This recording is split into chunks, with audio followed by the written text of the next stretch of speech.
Hello, everyone. Welcome to the show, to the Token City show. We are talking today with Andrew Bull. He is the founding partner of Bull Blockchain Law, and we're going to talk about tokenization in the US, in the United States of America, and regulation around that. Welcome to the show, Andrew. Thank you for having me, and appreciate Token City for hosting. Thank you.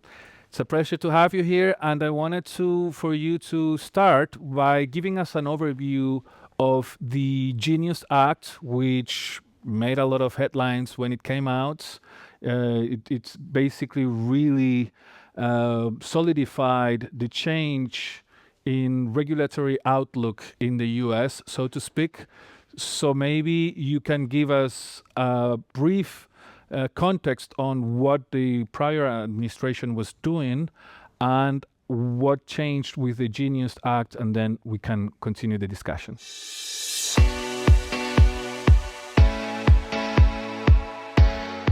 Absolutely. So, definitely exciting times. This is really the first comprehensive federal legislation that we've been able to actually get through Congress in the United States. The Senate Banking Committee passed the Genius Act back last year, and now we actually have set clarity and definitions on how companies can issue stablecoins specifically.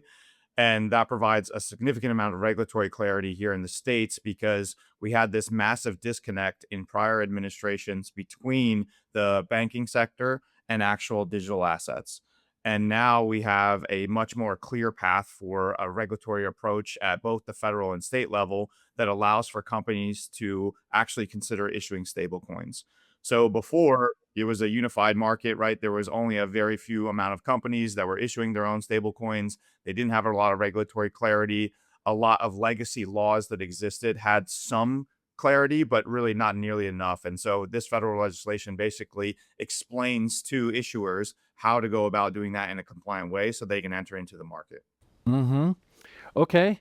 And then the prior administration was doing something called regulation by enforcement, if I am correct. So, can you explain the difference between that at the time and, well, you just explained what the current framework, but can you yeah, give the Yeah, counterpoint? absolutely. So specifically the SEC as kind of the prime example prior to this new administration was enforcing a analysis called the Howey test on most digital assets to determine whether they were securities. And so instead of providing regulatory clarity through legislation, they would basically wait for companies to act in the market and then go after them if they thought that they had broken some type of rule. Now, the issue with this, right, is that we don't get any actual regulatory clarity out of those individual decisions. And instead, it just created a market that a lot of companies, especially in the traditional financial sector, were extremely hesitant to enter into. So, right now, we have a complete opposite approach where the SEC, CFTC, other federal governmental agencies are now taking the approach that they're wanting the regulatory clarity to actually speak for itself and provide a pathway for these companies to go about being compliant. And again, before they didn't have that compliance roadmap, and as a result, would take risks in the market, issue stable coins, right? Create different types of digital assets and so on and so forth. And then always kind of have this lingering question in the background whether they were going to fall under the purview of one of the governmental agencies and then potentially be fined. There are many, many companies that ultimately entered into bankruptcy because they thought they were being compliant within the market. And then it turned out that the governmental agencies took a very adversarial approach to actually going after them. And it resulted in those companies becoming dissolved. And so now we have a completely flip 180, right? Like I was just kind of alluding to in the context of companies that can actually be regulatory compliant and not be massively concerned that, oh, maybe next day the governmental agency is going to come and knocking and say, oh, we're now going to investigate you for potentially violating these laws. Yeah, absolutely. I mean, just launching something, a company, a service, not knowing whether it's legal or not, sounds crazy. But yeah, now the tide has turned, and we just went over the Genius Act. There's also the Clarity Act, which is being hotly debated by legislators. Can you tell us a little bit what the point of contention is, your view on it, and also whether this act called the Clarity Act, this bill, does go into tokenized securities at all? Yeah, it's a great question. And one of the key concepts underpinning all of this is the Clarity Act is intentionally meant to provide clarity to governmental agencies as well as to market participants on exactly what definitions mean. So they carved out this new definition called a digital commodity, which basically says the SEC is not the actual governmental agency that's going to regulate digital commodities. In fact, it's the CFTC. And this was a point of contention before the Clarity Act even came into existence because companies would go out and issue some type of asset that potentially had some type of yield or some type of additional component to it from a rights perspective without necessarily having the clarity, whether this was going to be what we call a digital security or a digital commodity. So right now, one of the controversies is if you go out and create under, say, the Clarity Act, an asset that, for example, is stable or even maybe a non-stable version of it, and there's some type of yield component to it, are you creating what we call an investment contract on top of that traditional commodity, right? And that's an open-ended question from a regulatory standpoint. And the Clarity Act's main goal, at least from a motivational perspective, is really to carve out the exact assets that are going to fall under the purview of these governmental agencies so that these companies that want to go out and actually issue their own asset could theoretically have yield on it and might not necessarily fall into that digital security category like they would have under the previous administration. You know, Gary Gensler is pretty infamous for saying that all tokens that are created are securities. And this is really the anti to that, right? They're trying to carve out these two different categories, provide some explanation into how you go about issuing some type of asset that falls under that digital commodity so that you're not having the very, very strict restraints for how you can actually issue securities. Because at the end of the day, right, we have the stock market, right? We have regulated assets in publicly traded markets, and there's a whole regulatory component to that that the SEC oversees. But due to the unique nature of digital assets, right, we have a plethora of different examples that don't necessarily fit that traditional model. And as a result, if they can get this fully clear through the Clarity Act, then it's going to really open up a massive amount of opportunity for companies to be compliant, not worry that, if there's some type of yield that is controlled by the consumer base of the asset that they've issued, that the SEC is all of a sudden going to come and knocking and say that you're violating the Securities Act of 1933. Of course. And on that note, do you think, I mean, there's a lot of talk around the Clarity Act.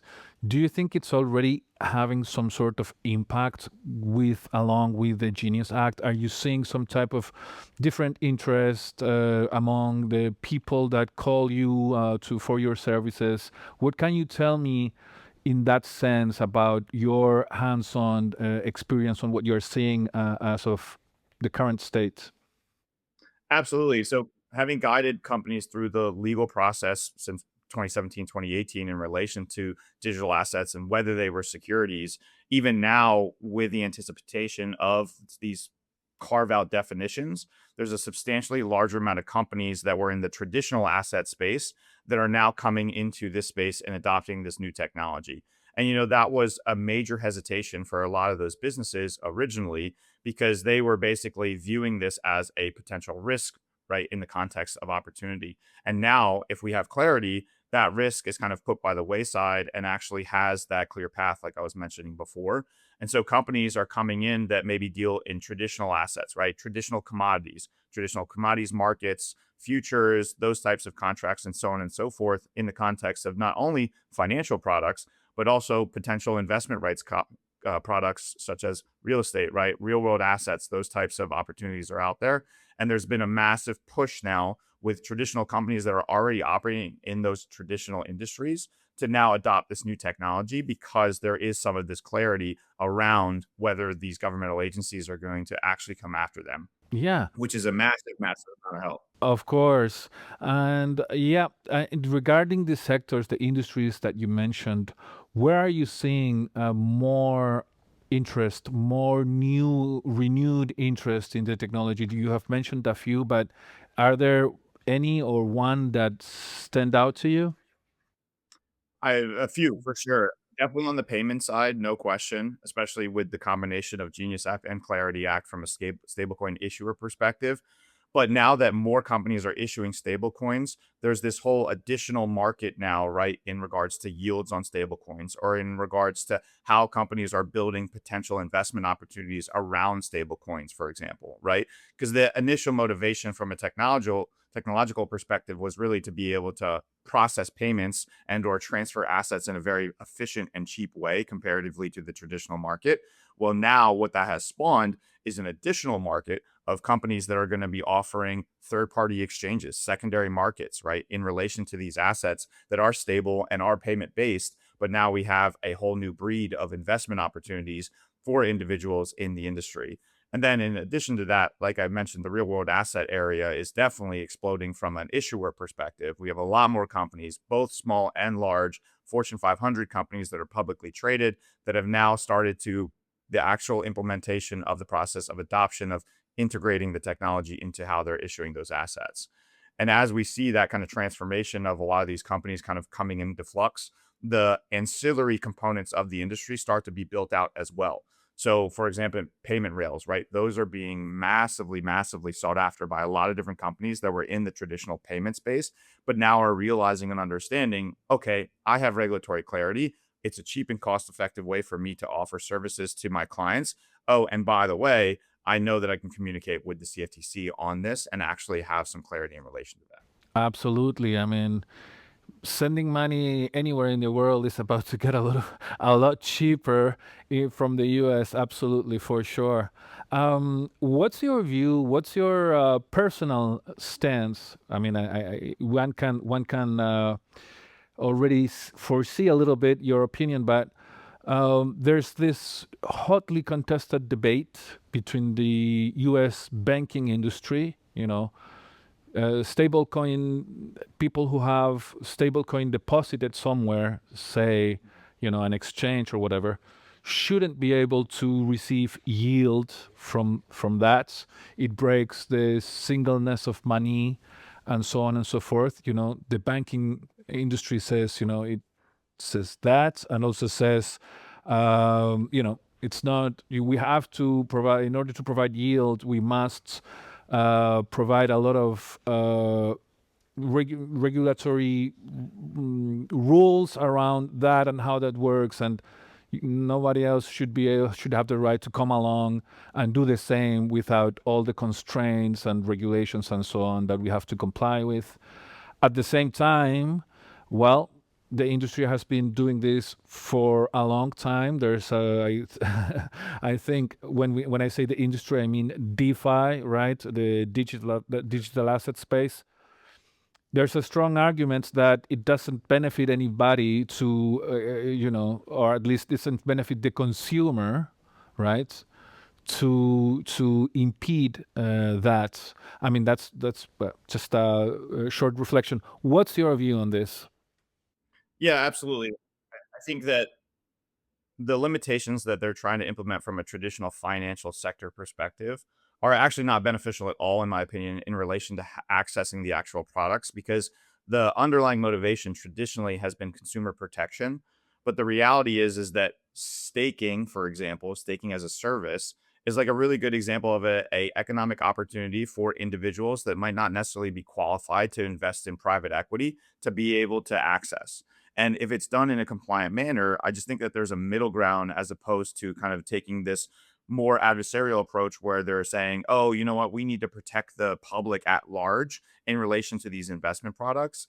I think that's a bit of a facade in their attempt to control the assets and the yields specifically, because yield, right, is a traditional banking game that's been around for a very long time. And traditionally, consumers don't really benefit from that. And the banks do massively, right? And they control the assets in that context. And in no way, shape, or form am I advocating that newer companies that are compliant and regulatorily communicative with the CFTC, for example, shouldn't have the opportunity and they should go through proper AML, KYC, and so on and so forth.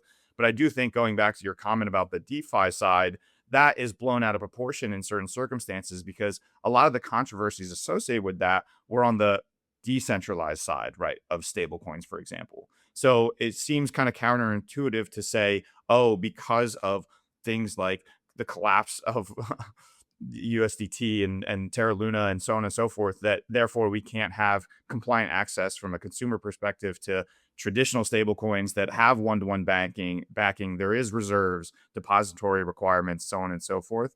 That it just seems counterintuitive in that context. And ultimately, I think just hurts the consumer because it shifts that potential profitability just back into the hands of the traditional financial institutions. Again, I think the Clarity Act is kind of a great example of being able to bring both those parties to the table and say, listen, banking, you can leverage your traditional licensing in order to enter into this space in a compliant manner. Oh, okay. New fintech companies, more kind of cutting edge businesses that maybe didn't have that licensing, now have a clear path at both state and federal opportunities from a licensing standpoint. Now let's have the market be competitive and let's see where the consumers actually follow. And I think that's a really kind of what is embedded in hopefully the Clarity Act and some of the strategies behind the congressional legislation. But definitely from a controversial perspective, there's a power grabbing component going on with the traditional finance sector. Understood. We have run out of time, and thank you so much for being with us, Andrew. Andrew Bull from Bull Blockchain Law. Very knowledgeable, very expert, very reputed lawyer in the US. Thank you so much for being on the show. Thanks for having me. Appreciate it. Take care. Bye.